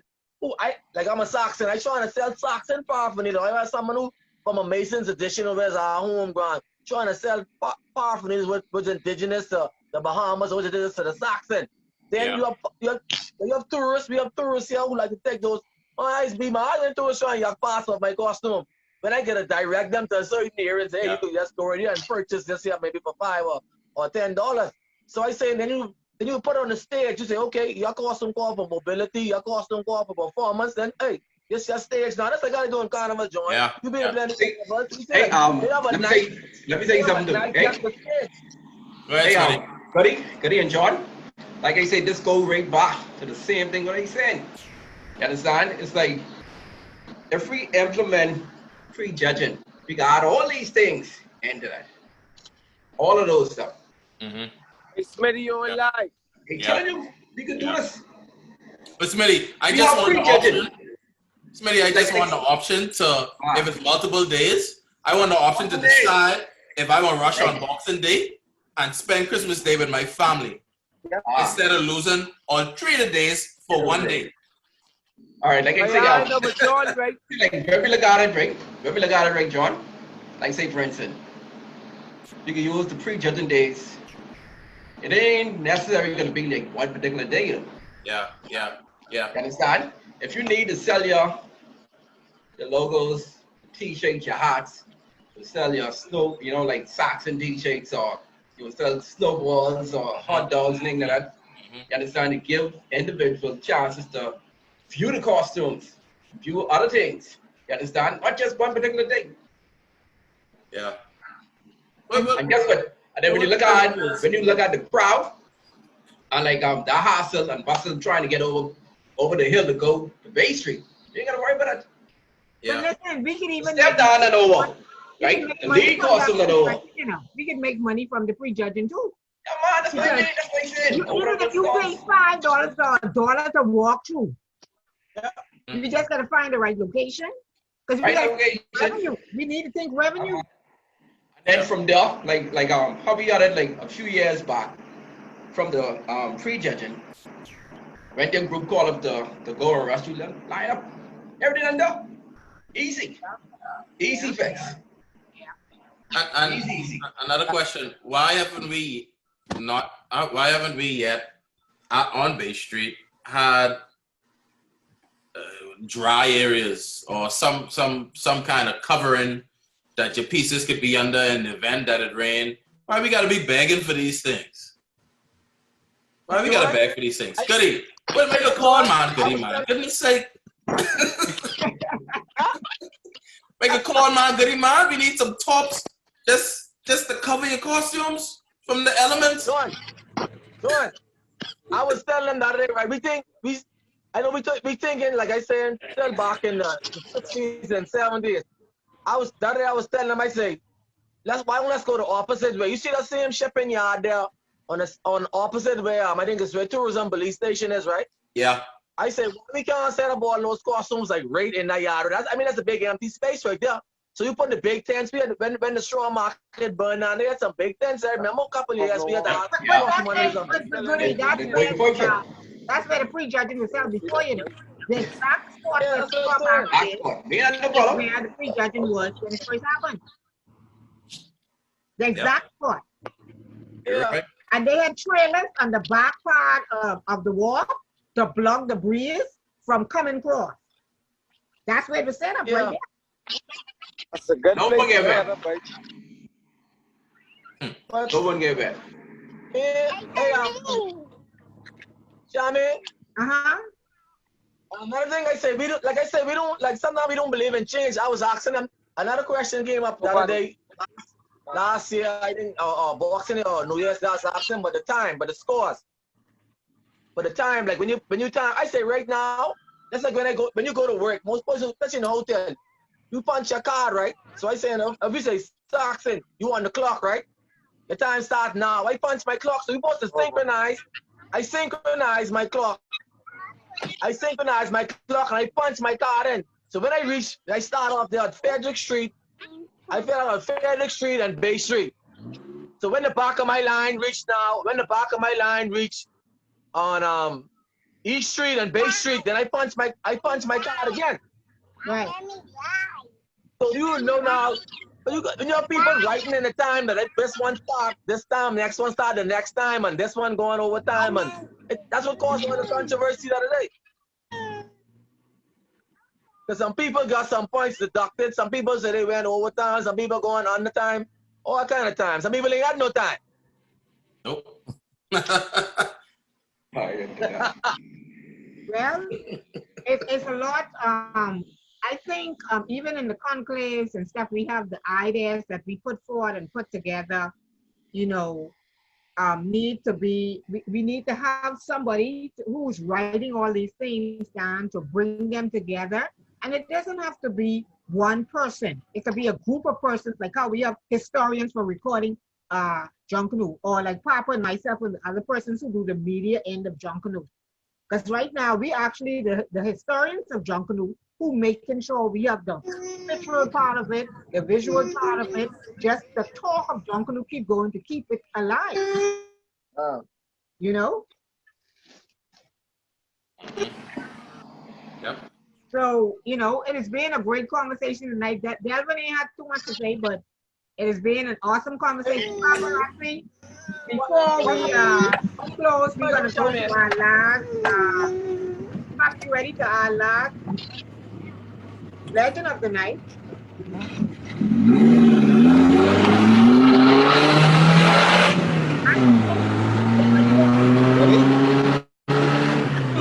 What the curfew is? I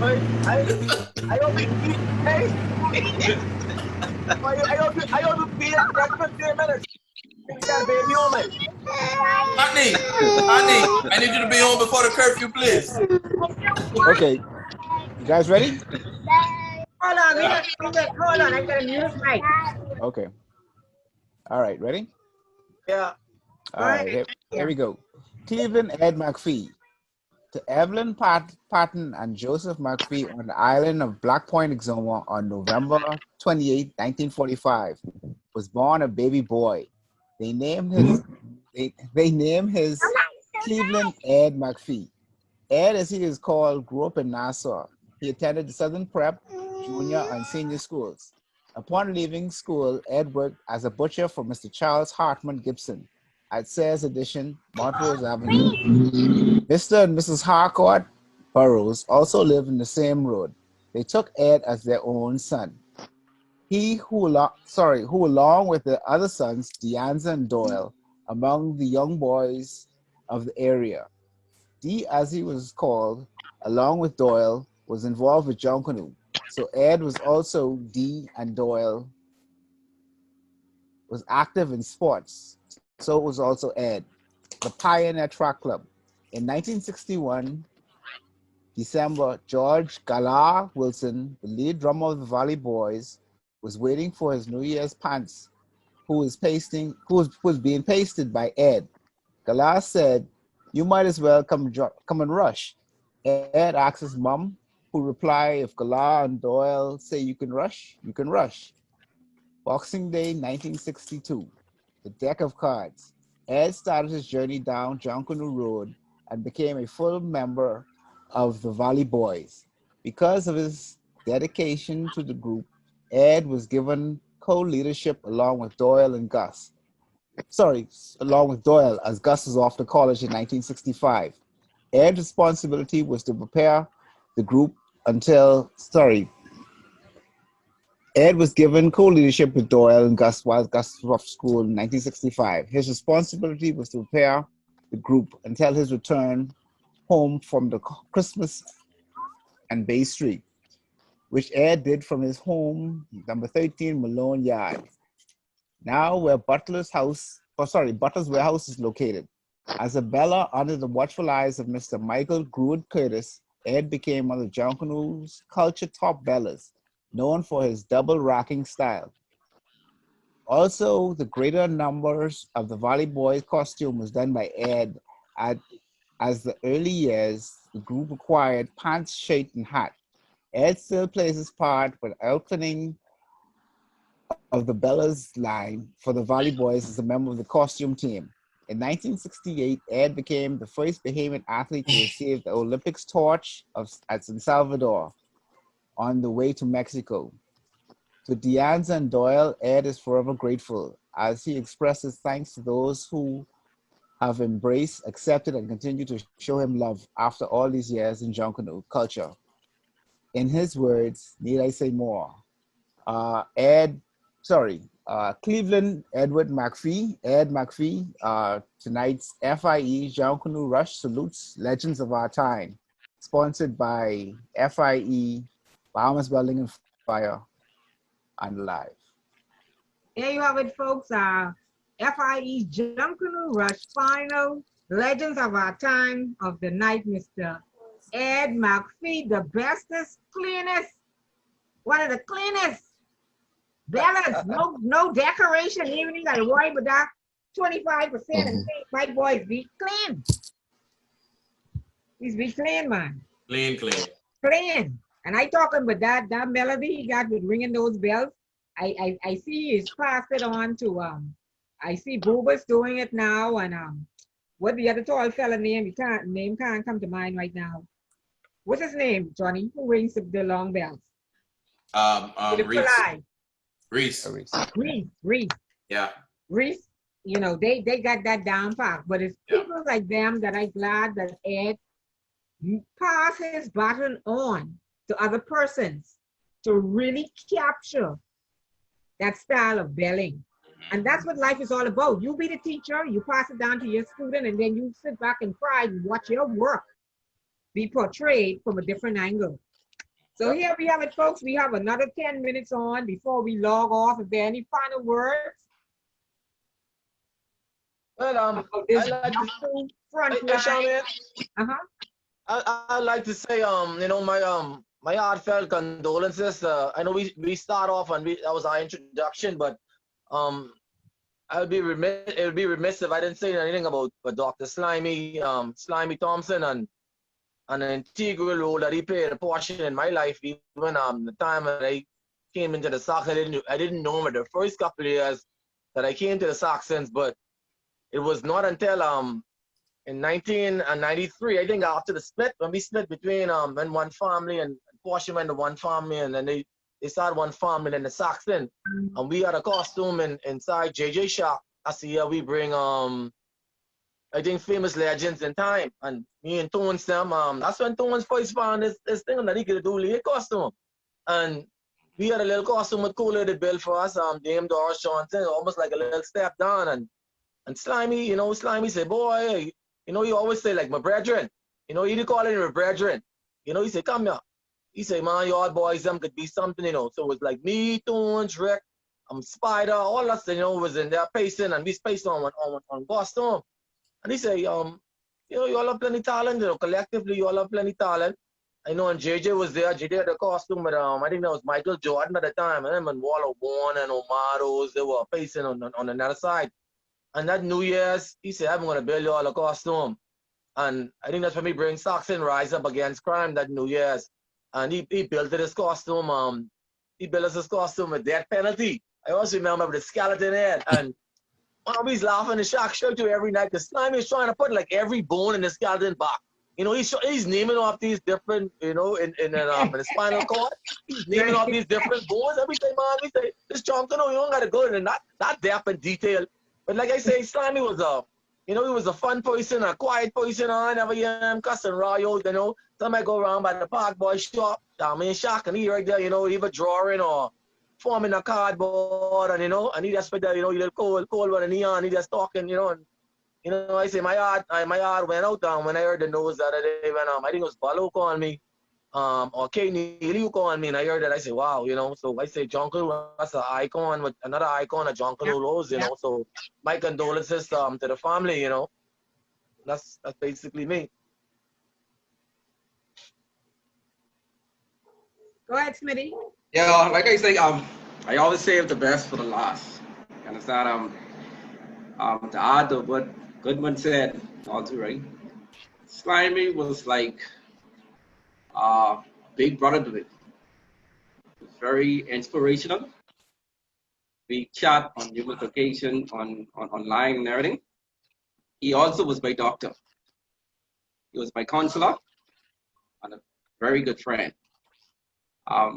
I can remember the first year when I rushed in the stocks, and I think at that time they had, I think they saying the world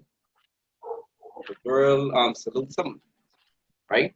And then we had this hat with the globe, with the Rico rounded link, and there's flags coming down and everything. Actually, when I went to the stocks the first time, I went as Bella. I turned the Bella to a dancer. I had two other flags on the side of it, on a pole. You understand? Because I know nothing about roads. It was the pole, it was the PVC pipe. And me and two other friends of mine, we was rushing. And Slimy look at us. I said, what happened to y'all, boy? Y'all want cost us those pints, like? Why y'all get on these Bella costume when y'all wear fronts? You understand? But he looked at me with this look. You understand? And then he told us to go in the back of the group. I mean, at the time, I think I was 15 years old, I think. So once, like me and my friends, we went in the back of the group and we danced. We had fun. But like I say, me and Slimy always used the text, numerous occasion, almost every day. That day when he died, like that Friday, he texted me. Unfortunately, I wasn't able to answer it right away. And by the time I see text and respond to his text and everything, I didn't got no response. But I sound like brethren, understand? So until I got a call, one of my good friends, a family member of Slimy, and that's when they told me that Slimy passed away. It hurt me, it really hit me deep. You understand? Like I said, he was my doctor, he was a friend, he was my brethren. He loved to use the word brethren. And he will truly be missed. You understand? So I salute all the fallen soldiers, Junkanoo. the Saxon family, Doc family, understand, and all everyone else, and let's just pause for 5 seconds or 5 minutes or however long you want to, and in remembrance of your big souls. Rest in peace. Amen. Yeah, Doc. Till we meet again. Amen. Rest in peace.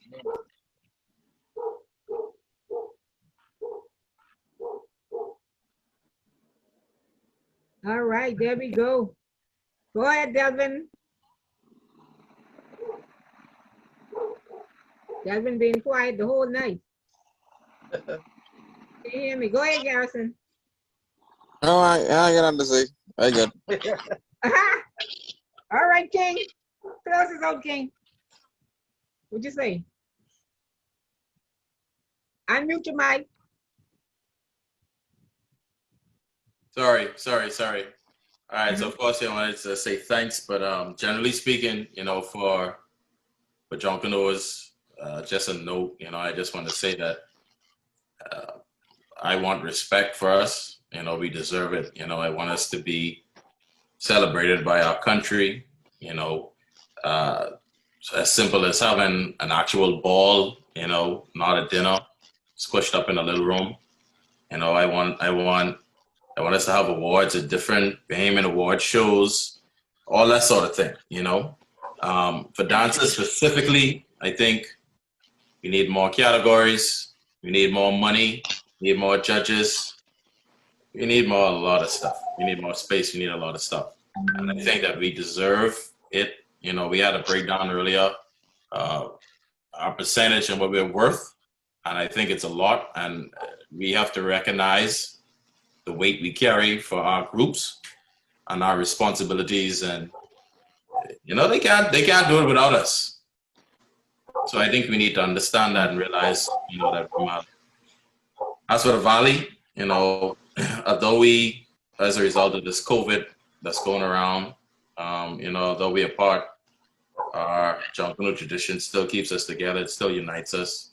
We wear the responsibility of preserving our country and our heritage and our culture. And we want the Bahamas to know that we are still here and we are stronger than ever. And we are still always ready to line up at the gate at any time. In closing, I just want to thank you, Charmaine, for having us on, all of us on tonight. Shout out to my brothers and other half of Triple J, my cousin Vince, my builder Denrick, Queen Jessie, King Gator, and of course, I got to shout out the Frontline Dancers Association of the Valley Boys, the world famous Valley Boys. I just want to tell y'all guys that, I appreciate all of y'all. Y'all know I take Junkanoo very, very seriously, but at the end of the day, January 2nd, our lives continue. So I have a lot of friends in Junkanoo. A lot of y'all know me. And we may row all the time, but, at the end of the day, we can sit down and crack some jokes. And Goody can pull up and escort me to the bank if I need to go to the bank when it closes. You know what I mean? So, Charmaine, thanks, man. We appreciate it a lot. Yeah. And I just wanted to close and say this has been an awesome conversation. Even though we've had some technical difficulties, it's been a great pleasure speaking with you guys tonight. It's so many different thoughts and pattern of thinking. They say more than one way of thinking is better than none. So many heads put together is so much different ideas that come from so many different directions for the progression and the advancement of Junkanoo. It's a lot of things that we are years ahead on Junkanoo. We just need a lot of persons to come on board with us and, to put all these things and entangle all in one, become one entity to make Junkanoo move forward. And one of the most favorite parts of Junkanoo for me, it don't even be the music, it's not me, the front line, because I like to see the creativity and the 3D and the dramatic and the, how I call it the theater part of Junkanoo, because that's where you get all your theatrics and persons intimidating, other persons and imitating other persons and just putting their whole soul into it. And you know, it carries me to a different level when I could watch a Junkanoo portraying Michael Jackson or Tina Turner or any other famous person, or even a costume depicting that. And, you know, John, you know, I always give you your props in terms of Frontline and you and Smitty, you know, Smitty Mo hard. What on? You know, Smitty Mo hard. And then but my good cuz there, I even ain't got nothing to say with him. But he comes on Latin for the beginning, because all of us have Junkanoo in our DNA, and you know, we just love it with a passion beyond the passion that it is. And so we have to continue to strive to keep Junkanoo alive. That's why I take the time out every week. Someday I think I do Junkanoo 365 days a year. Papa, you and I, eh? And Charmaine, we want to tell you all, thank you for keeping it going. You know, for doing initiatives like this is definitely very much so appreciated. And Papa, you know, you've been working hard for a long time, and you know, it's not often that people get to tell you thanks and show appreciation. So we telling you thanks, because a lot of the times we can't get pictures. We couldn't get pictures before. Y'all used to be on Bay, you know, and stuff like that. So, you know, we appreciate you guys doing that for us. And the thing about it is, even too, now that we have the damn time, it's a lot of time now for Junkanoo to be able to go back and watch all of these parades that they didn't get to view themselves in. And the bigger Pugo, George, and Silence, and Awesome, and all the rest of the persons in the media world who really keeping this thing that we call Junkanoo going. And persons don't understand, it's a lot of work. But because we love it so much, they say, work what you love, and then you don't feel no weight from it. So, hey, y'all, please excuse me for the little technical difficulty I just been through. I had to go for my children. No problem. We're getting ready to sign off in a minute now. Oh, I was so mad about that. I had to go. Anthony, I know if y'all noticed I was on the road talking to y'all. Yeah, we had to mute your mic, man, for a minute, because he's trying to do the last legend. Yeah. Yes. I just slide you in before curfew, bro. We have to make Goody come try and spot you where you had to go. We almost had to tell him come off line and go check you out. Yeah, I had to go for my children. Yeah. I didn't know the Zoom meeting was going to last this long. Yeah. No, we good. We're wrapping up right now. We're wrapping up right now. So, Papa, you have any last words, Papa? No, you know, just thank you guys for being on and educating us about the front line, and you know, letting people know exactly how you guys do it and how much hard work you do put into all of this. I don't think I even realized how much weight go into it anymore. It's been a while for me. I used to carry dancers and lead costume for the Valley back in, yeah, it must have been 14, 15 years ago, something like that. Yeah, but yeah, thanks, guys. Let's do it again. Let's do it again. One of the things that, John, that you really had me thinking about tonight, you know, you made a statement and you said, in the Army, the front line progresses for the war. And that stuck with me through the entire conversation tonight. And so I am now looking at you guys, even though I said you were one of my favorite parts of Junkanoo itself, it is now giving you an even higher status in my mind in terms of Frontline. So I thank you for this conversation tonight. And I'm asking all of you guys, I want to see you again, and I know you want to see me again, so I'm asking you, be safe. Let's practice safety. Go ahead.